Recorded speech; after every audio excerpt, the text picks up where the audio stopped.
Welcome to our class with Tomoko Amano today. She is in Japan with us live.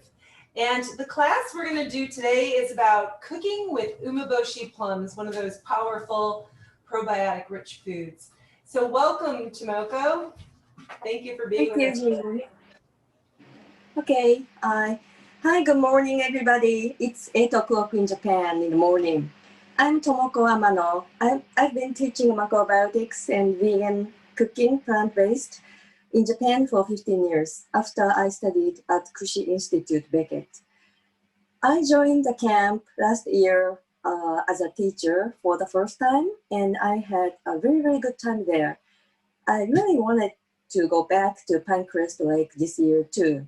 I miss everybody so much, but I'm very happy to be here today as a part of camp, thanks to Jeannie and her team.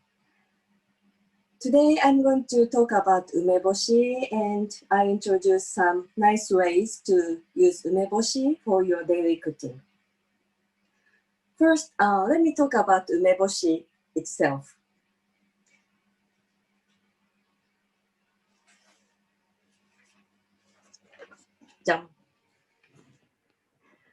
What is umeboshi? Just in case some of you are not familiar with umeboshi, I explain about umeboshi, very basic thing. Umeboshi is salt pickled and dried ume plums. Actually, botanically speaking, ume is not a plum, it's an apricot. Anyway, ume is the name of the fruit, and boshi means dried in Japanese.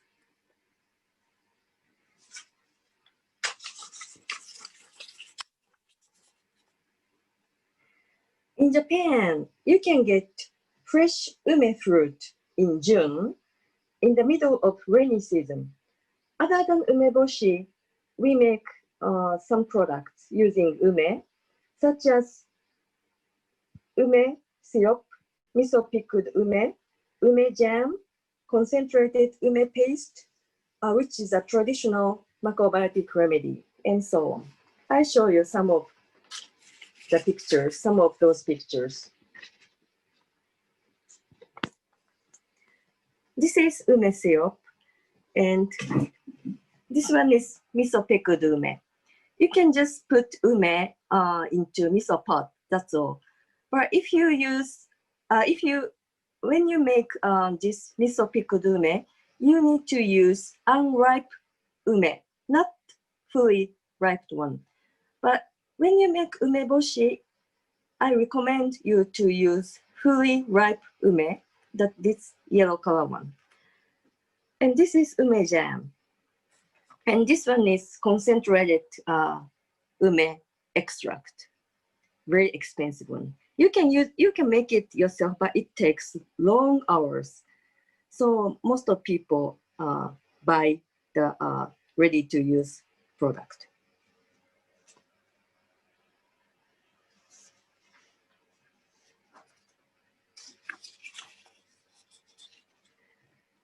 The process of making umeboshi is very simple.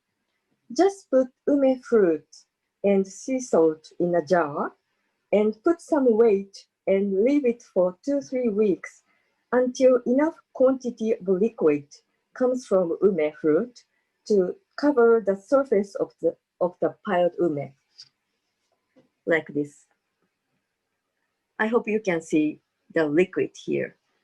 Yeah, and by the time the liquid comes out, ume fruits are shrinking like this. Lot of wrinkles. Actually, this liquid is called umesu or umezu or ume vinegar.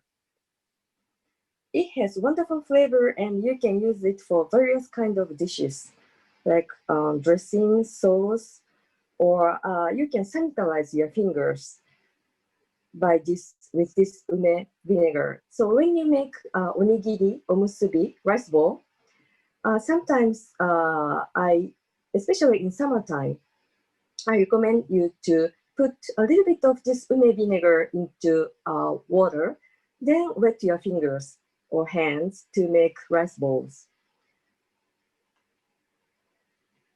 So yeah, obviously you don't want to throw this liquid away. And if you like, you can add shiso leaves at this point after you got enough liquid from ume. Shiso is perilla in English, I think. For umeboshi, red shiso leaves are used, not green ones. The purpose of adding red shiso is to add nice red color to your umeboshi and also to prevent the mold coming out, because you need to wait for several weeks before drying umeboshi. I'll show you the picture of ume vinegar you can get at the stores. I think you can buy this ume vinegar Eden product at natural store in the States. Yeah, pretty expensive. But if you make umeboshi yourself, you can get the ume vinegar automatically. Okay, and the rainy season ends at the end of July, then you can start sun drying umeboshi.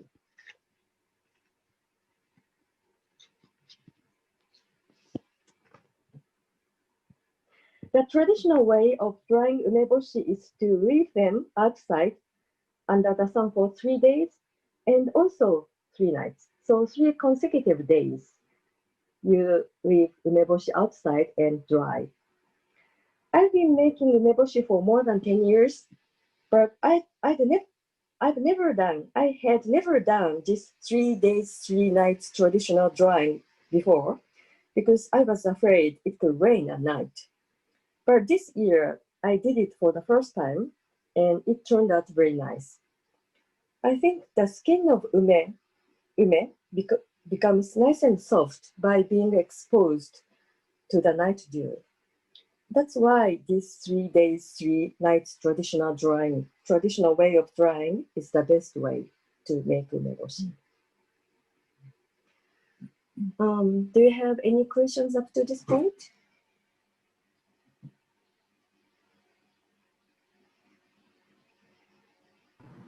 Tomoko, did you say that you have to take it in if it's moist at night, the weather? No, I said if you leave umeboshi outside at night, umeboshi is exposed to the night dew, so the skin becomes nice and soft because of that. Compared with So that's good. Yeah, that is good. Yeah.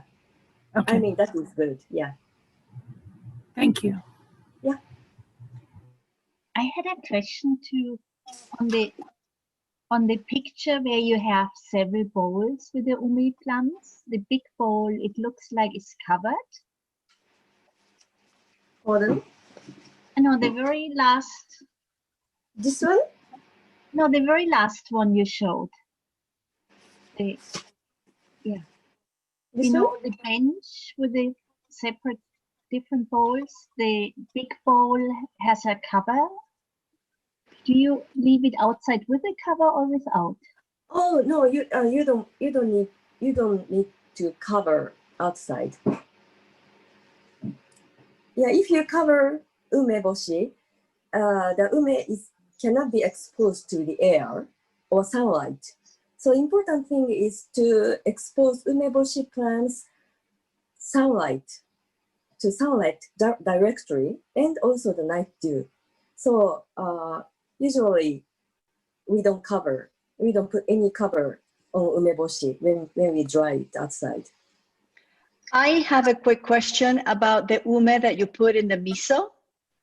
Yeah. So I'm assuming that is the green plum before you have fermented it or exposed it to the salt and sun that you put in the miso. And how long do you leave it in there for? And what happens? Does it lose its goodness and goes into the miso, and then you use the miso and you don't use the ume plum? What are you using there? Ah, okay. Good question. So I meant the ume you use for miso pickled ume, it should be fresh. Okay. Not umeboshi, not dried one. It's fresh Okay. green plum. Okay. Then how to use it? Yeah, you can use both miso and ume itself. Okay. Well, it depends on you how long you want to keep ume in the miso. Maybe 1 month, 2 months, or half a year, or even years. You can, you can let it just stay there. Then you can use the ume. I mean, you can use miso with ume extract as a nice dip sauce, or you can use it as a dressing, or you can use it as a seasoning. And as ume plums itself, you can chop it finely, then make like fried rice, or you can just put it in the rice when you cook your brown rice. Yes. And yeah. Okay. So the plum becomes soft after it's been sitting in the miso for a while. And shrunk. Okay. So yeah, longer you keep it in the miso, more shrunk. Yeah, ume becomes, yeah. Great. Thank you. Yeah, you're welcome. Are the umes attractive to animals if they're sitting out? Yeah, that's a good question. So if you're afraid of animal attack, maybe you don't want to dry outside. Well, maybe I can help with that a little bit. I have made them, and no animal goes near it. No animal goes near it in my house. No. Yeah, that's good. Or but this ume is so salty. So especially when you start drying, it's still too salty. So I don't think many animals want to eat it. I hope. There's a lot of squirrels and stuff where I live. That's why I ask if I were ever to try it. That's what I'd be afraid of. Okay. Actually, you can use something like a net to cover the umeboshi. Like fish, like the net that fishermen use. You know what I'm talking about? Yeah. Yes. Yeah. Maybe you can think of using that kind of net if you are afraid of animals. Yeah, eating your umeboshi. Okay. Thank you. Yeah, you're welcome. So if you come up with any other questions, I think we will have time to have a Q&A session after my cooking demonstration, so I can take your questions. Okay, so let's move to cooking part. Today I'm going to use my 3 years umeboshi. This one.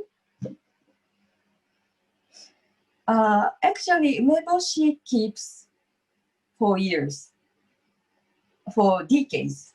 I show you, I think 20 years umeboshi, 20 years umeboshi, which Miss Kazuko Yagi made before she retired. I talk about her, Kazuko, and her umeboshi after my cooking presentation.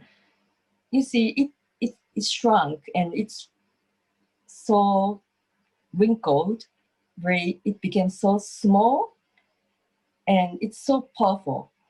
Actually, longer you keep your umeboshi, the stronger the power of umeboshi become. But this is too much for use cooking, so I use my 3 years umeboshi today.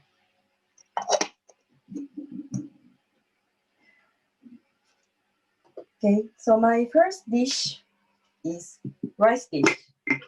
Rice with umeboshi and corn on the cob.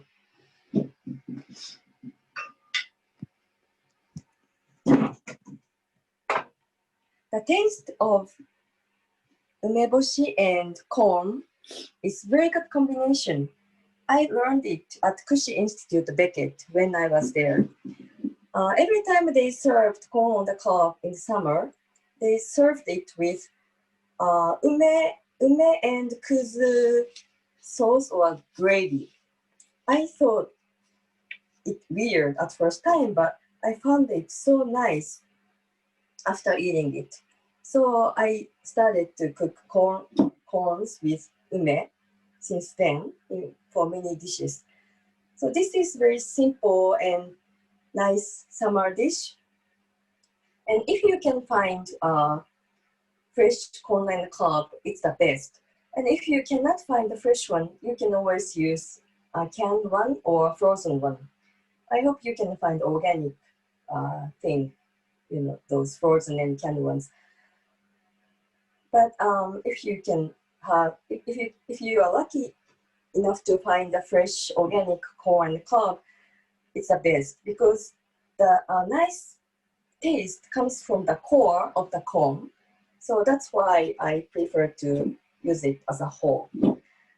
I usually use 1 corn and 2 umeboshi and this size of kombu for 1 or 1.5 cup of rice.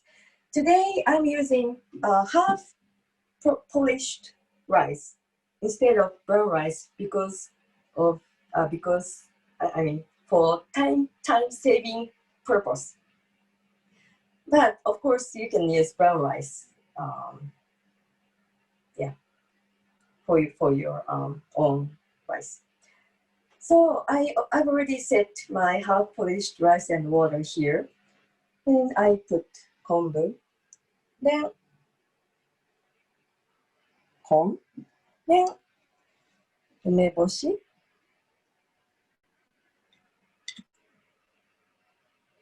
that's it. Then cover, then start cooking. Then when it comes to boiling, you can reduce the heat and simmer for this rice, just 15 to 20 minutes. And for brown rice, 45, 50 minutes to 1 hour. I just use my cooking stove to cook. Now I show you when it's done.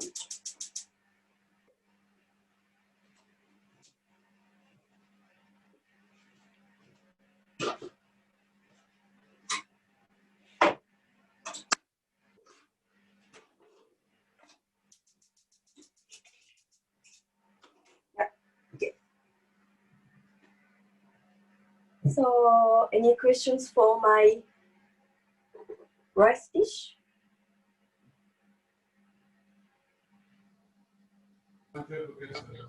We have a question. How much ume is too much? Sorry?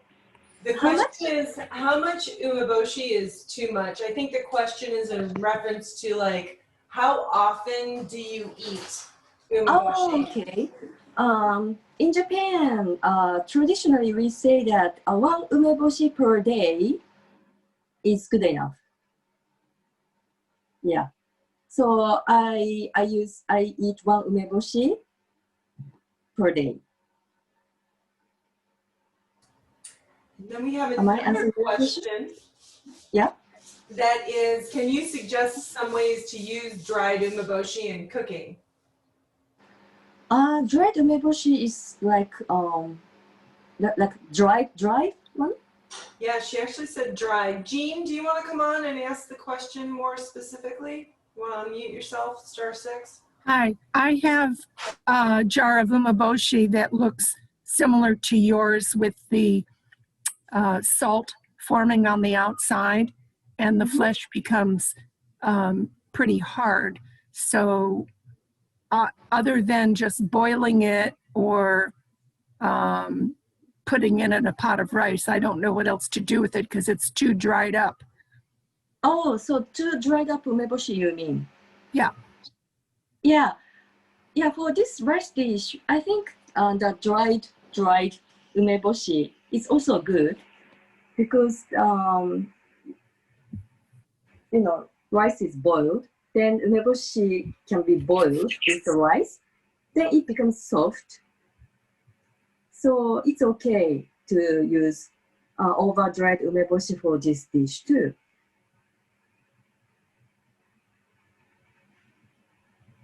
Okay? Okay, thank you. You're welcome. So then we have another question from Elaine that is, how do you serve the dish so that everyone gets a share of the corn on the cob? Yeah, I show it to you later when it is done. Yeah. Okay, sounds good. That's all our questions.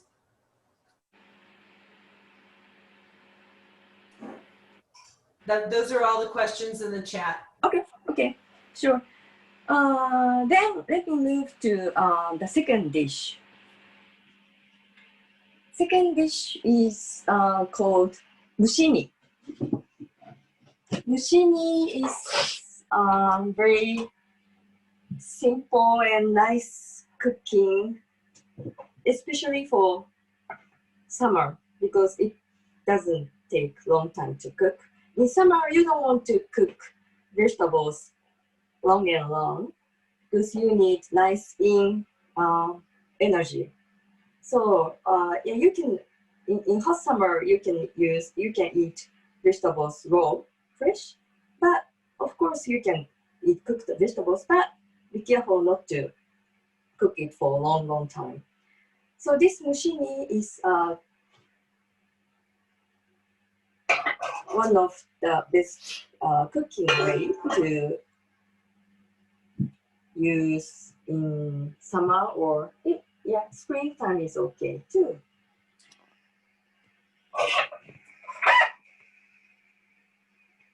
So mushimi is half cooking and half steaming. Mushi means steam, and ni means cook.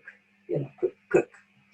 So this is halfway between those two way of cooking. So the first, let me show you the vegetables first. You can use any vegetables you like as long as it doesn't take long time to cook. So I don't use something like burdock or pumpkins for this mushimi dish because they take relatively long time to cook. So today's vegetables for mushimi is daikon and red cabbage. Then I cut them thinly, thin matchstick. So yeah, as I said, you can use any vegetables you like, but remember to cut them small or thin, so it doesn't take long time to cook. It cooks quickly. So first you need to cut the vegetables. Then, yeah, forgot about ume. Then make ume paste using your umeboshi. So I'm taking out the pit or seed or pit. I don't know which is correct, but anyway.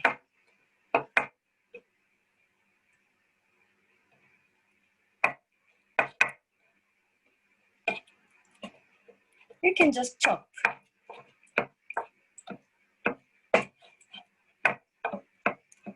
Then make paste. Okay, I think it's pasty enough because my umeboshi is still very soft. Then if you have sugibachi, it's very nice. But if you don't have it, yeah, don't worry. You can just put it in a small bowl. Then put a little bit of water, just maybe two tablespoons. Then dilute this ume paste.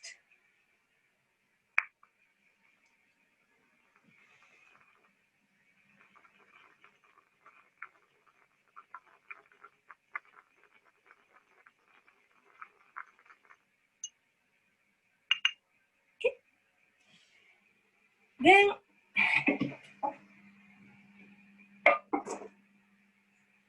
in my pot, just a little bit of water to cover the bottom of the pot. Don't put too much or the dish becomes too watery. Just a little bit of water. Then you can layer your veggies.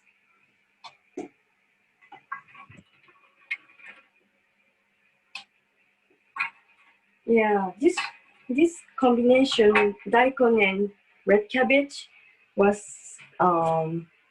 my teacher's favorite, Lucy Balanda at the Beckett. She likes to use red cabbage and daikon for this mushini dish because the color is very beautiful. Then そのまま移してて。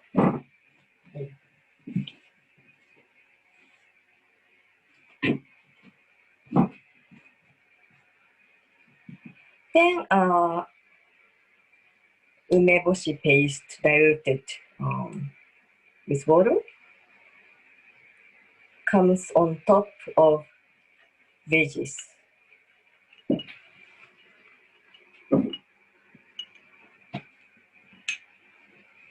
Then you can cover and put on the heat. Then after it comes to boiling, simmer for just a few minutes.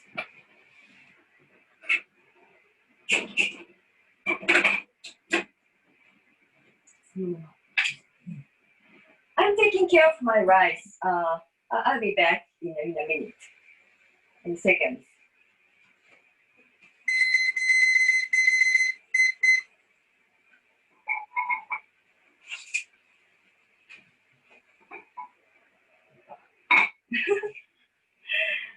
Okay. This is not the right position. I'm moving my stove. Okay.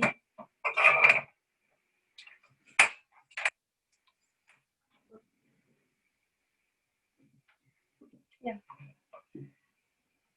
So yeah, again, don't cook it too long. So after boiling, I'll reduce the heat and let it simmer for 3-4 minutes. Then turn it off.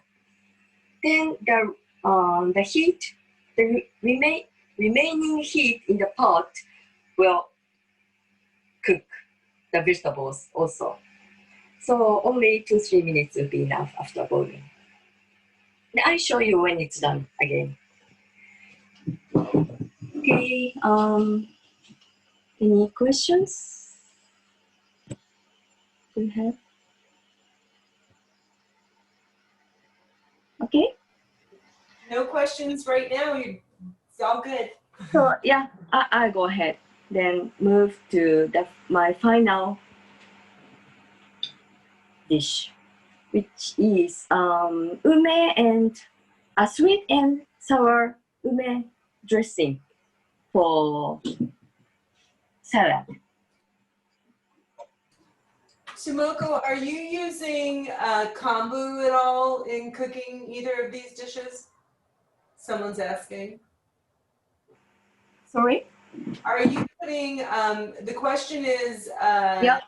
are you using kombu in cooking like the grain dish or anything like that, or? Yeah, I sometimes put kombu for my grain dish, for my brown rice, instead of sea salt sometimes.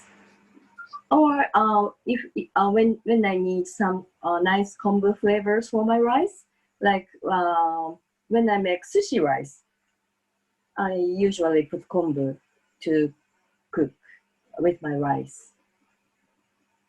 But sometimes I don't. So it depends on the dish I make, or it depends on my condition. Yeah. I was asking about whether there was kombu in the nishime. I didn't think so. Nishime? In What the was your nishime, question? Yeah, the nishime. daikon Yeah. cabbage. Oh, this one? Right. Oh, mushimi. Yeah, I didn't put any kombu here. Just Okay, thank you. vegetable. Yeah.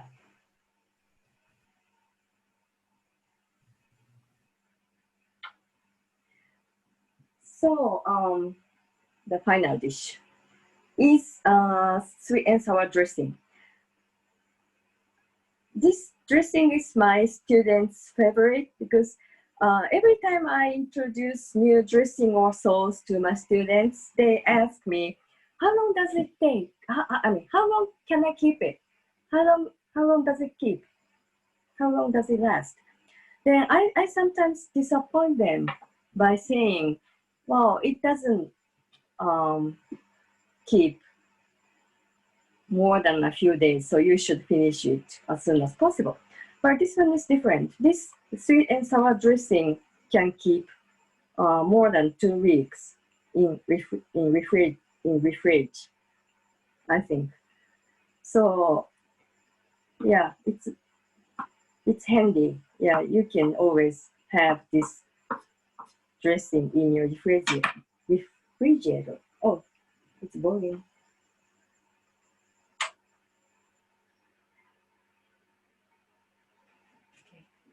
So again, I'm making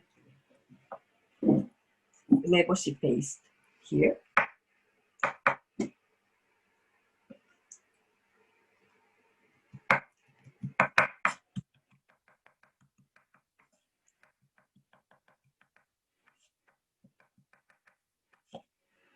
So 2 big umeboshi, and here I have 2 tablespoons of brown rice syrup.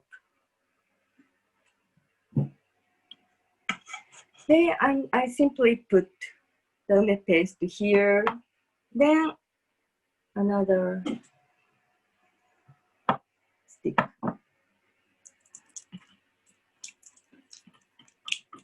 Mix well. And again, if you don't have suribachi, it's okay. You can do this in a small bowl. And spoon.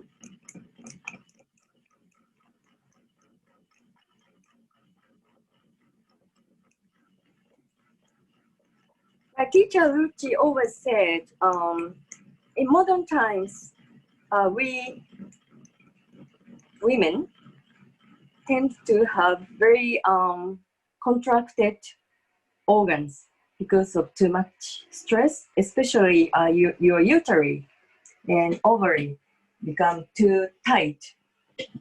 Then this natural sweet and sour taste can loosen your tight ovary and yeah, your female sexual organs. So it can be recommended to busy women. Okay, then it's up to the texture here. If you think the texture is too hard, you can dilute. You can add some water and dilute the dressing. But I think this is soft enough. So I think you can use it as it is. Then if you keep this dressing longer, don't add any water here. Then just keep it in fridge as it is. Then if necessary, add some water just before eating. Yeah. So I prepared the salad here.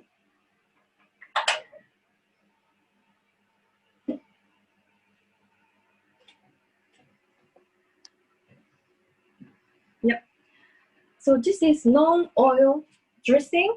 So if you need some,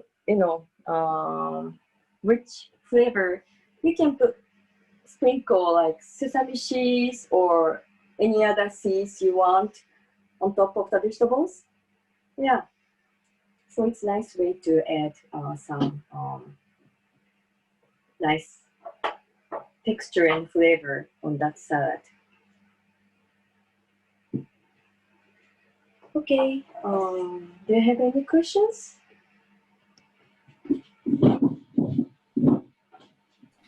What is the yellow in the salad? This vegetable. Oh, okay. We call it, yeah. Thank you. We call it paprika. I don't know how to. Yeah, yellow bell pepper in the United Yeah, States. yellow bell pepper. Yeah. So yellow bell pepper and locally ground organic tomato and these cucumbers from my garden. This year I planted. I grow cucumber for the first time in my life, and it turned out so good. And some cucumbers became overgrown, and it became like this big, like huge zucchini. Yeah, this size is well not too bad, but sometimes I got two big ones. Anyway, okay. Yeah, I think my mushini is ready by now. So I'll show you the inside of the pot.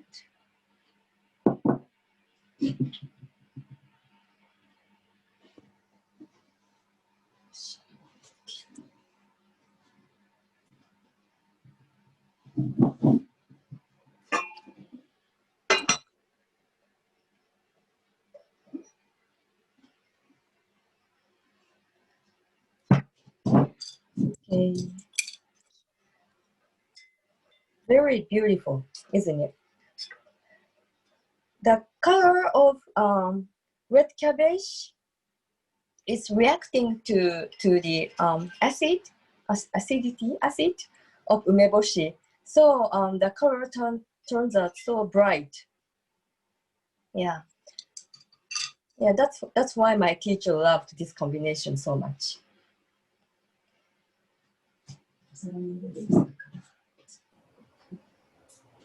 It's beautiful.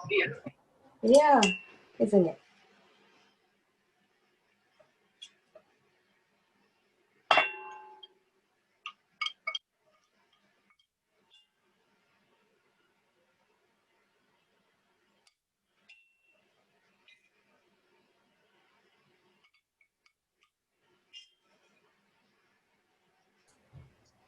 Elaine has said in the chat, it's a gorgeous dish with the red cabbage. It looks like it keeps the daikon fairly white too, which is really nice for contrast. It's beautiful. Yeah, I think so too.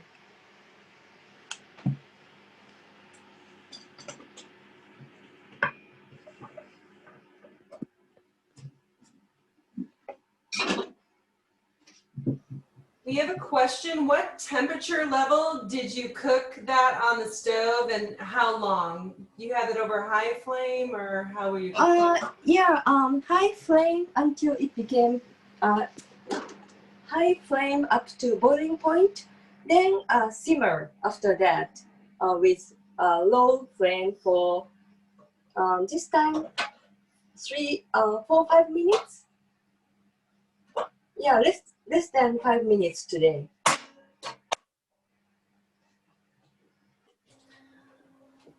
So Tomoko, at this time of year when it's hotter out, do you cut smaller and cook quicker your nishinis than you would like if it was cold outside in wintertime months?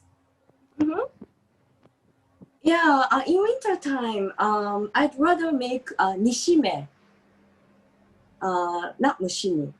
So nishime, yeah, you can cut your veggies like big chunk, then cook it longer with kombu. Yeah. So it's more young vegetable dish. So quick mushimi for spring and summer, and long cooking nishime dish for autumn and winter is my standard. Okay, and I'm trying to spell the dish in the chat room, but it keeps auto-correcting me. I'll get it right one of these times. I have someone asking if I don't have access to fresh plums, comment about using store-bought ume plums or paste. Corn kernels. Corn kernels. Yeah, you should use, not paste.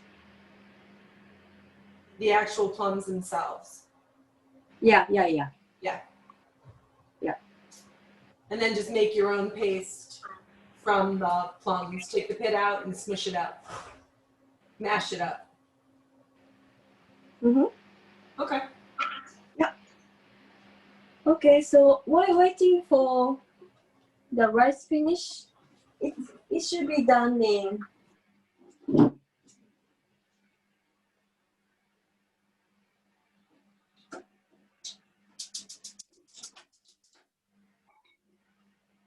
yeah, it's almost done.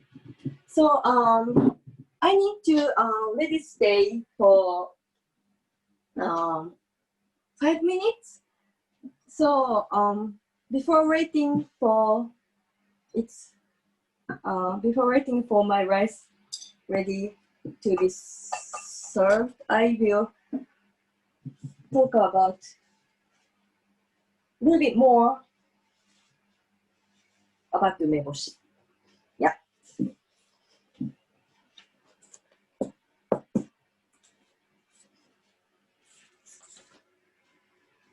Okay.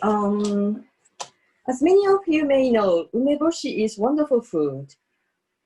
It enhances your immune system, fights fatigue and muscle pain. It helps you to increase metabolism, so it burns your body fat. Also helps to activate stomach acid to absorb minerals, to increase good bacteria in your intestine, and works as a natural antibiotic.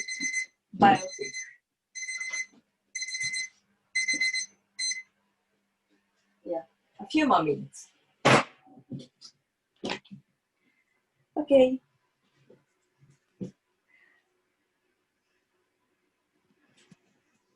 Yeah. Then why is it so good? I think it's important to look at both micro and micro ways to think about it. If you think with the macro view, yeah, you can find many good elements or substances included in contained in umeboshi, like citric acid, various enzymes, plant polyphenols, and physiologically active substances, and so on.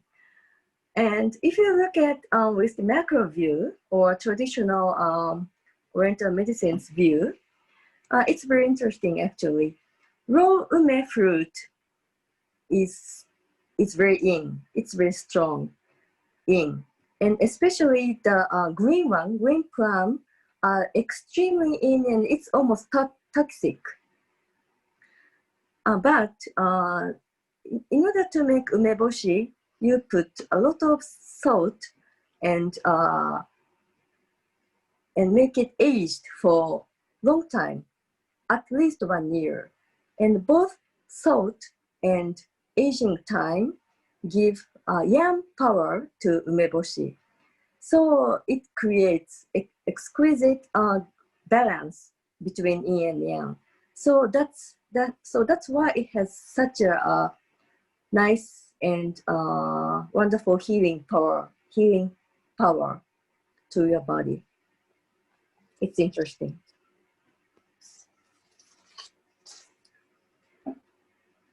And you can find good quality of umeboshi in the States at natural food stores, or you can order them online. These are, I think, the popular big brands available in the States, like Mitoku, Eden, and Osawa. Or you can also buy good umeboshi from someone who make umeboshi themselves. This is one of the examples. Mume Farm products. Mume Farm is located in Nolan with more than 405 ume trees. Yeah, it's a very nice place. I visited there 2 years ago. Mr. and Mrs. Yagi, who studied macrobiotics with George Osawa, planted these ume trees and made umeboshi and sold to macrobiotic people in the US. Mr. Yagi passed away almost 20 years ago, but his wife Kazuko kept making umeboshi until she retired about 10 years ago. Now, Kyoko and Ron, this very nice couple, they took over their farm and taking care of the ume farm, and they are making very nice umeboshi product.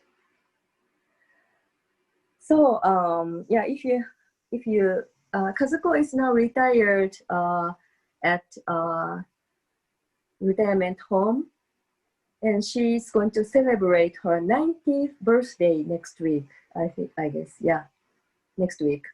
So she's very healthy now. I hope you will have opportunity to visit this ume farm when you have time. Yeah. Quick question, where are they located? It's I think some of you have already visited there. Orland, California. Yeah, Orland. Where? Yeah, Orland. Yeah. Orland. Oh, okay. Orland. Yeah. Very, And very do they nice will they mail you the ume plums if you order them? And do you know?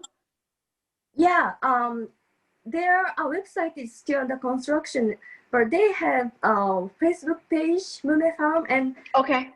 and here is the phone number and email address. Yeah, so you can always contact them. Yeah. Great. Thank mail. you. Yeah. Yeah, you're welcome. Okay, my rice should be ready by now, so I'll show you how it should be served to share. Oh.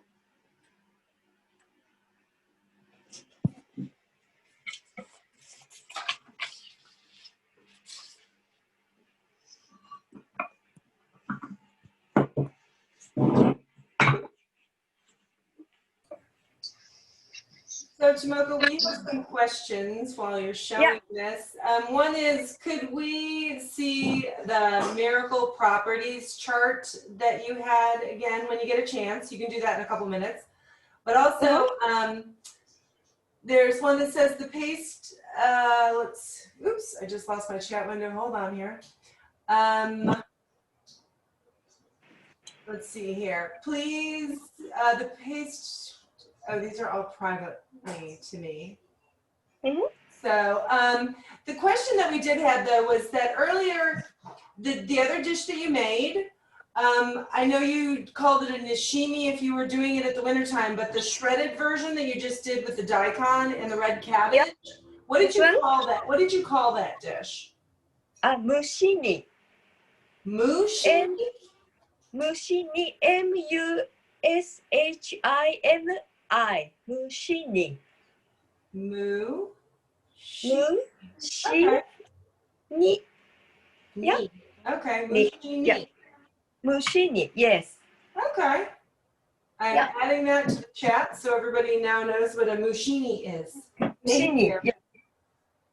So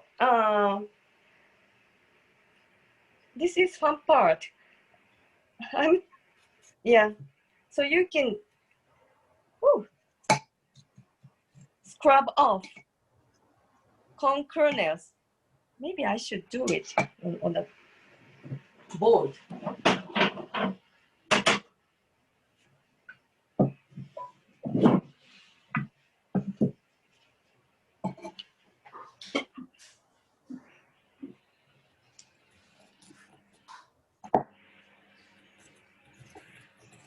So I'm taking off all the kernels, corn kernels from the core.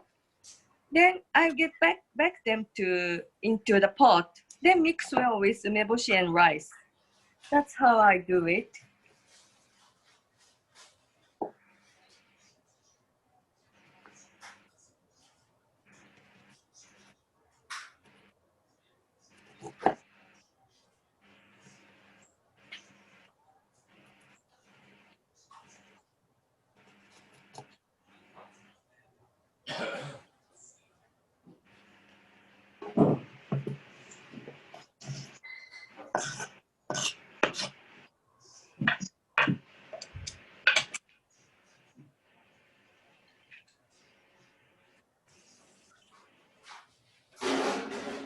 Don't forget to take out the seed from the pot. Then you can just mix everything in the pot and it's ready to eat.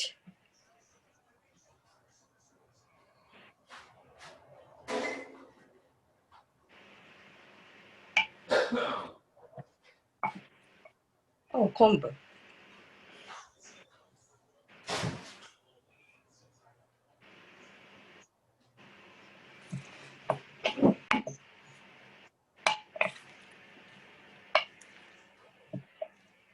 Okay, it's done.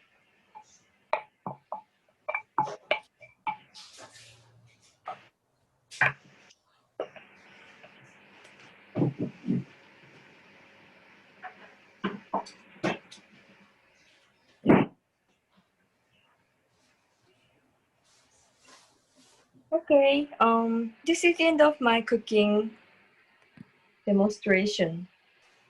That looks delicious. I'm so hungry right now. Me too.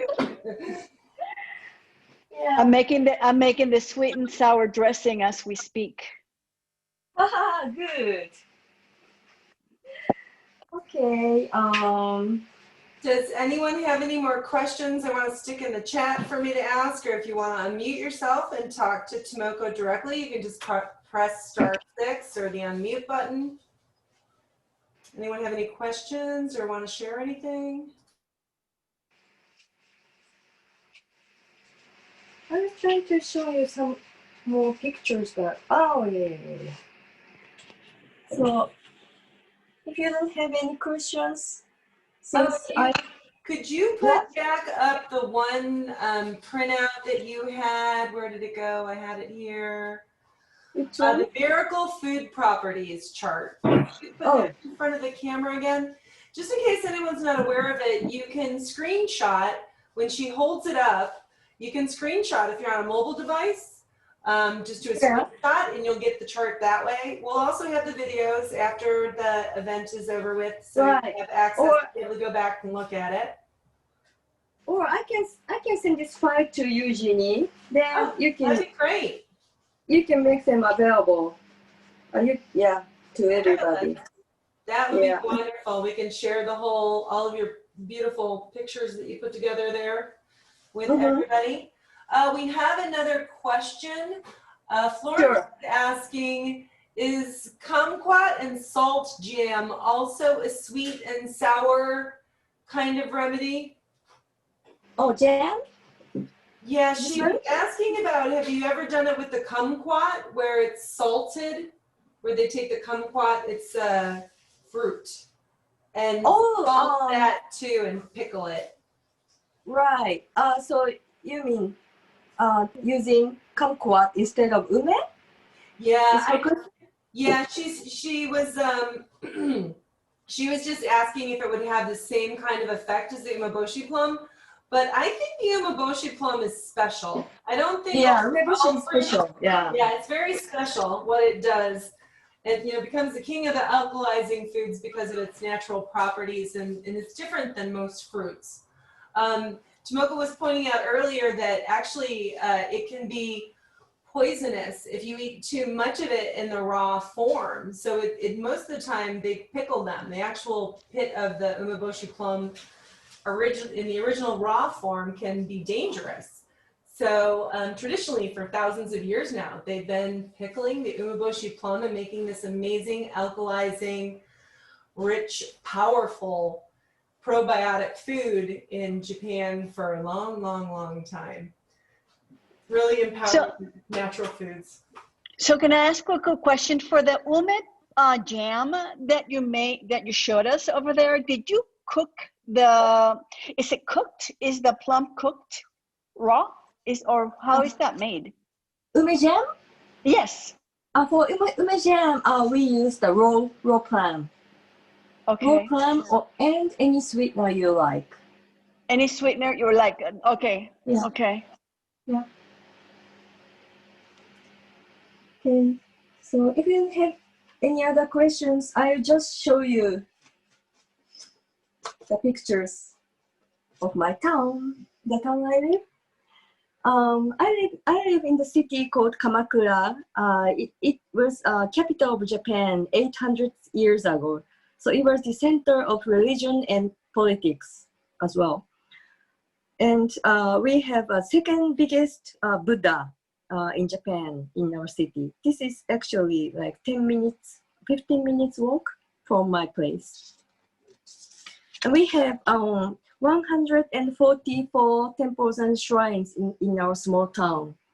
And every shrine and temple are so beautiful.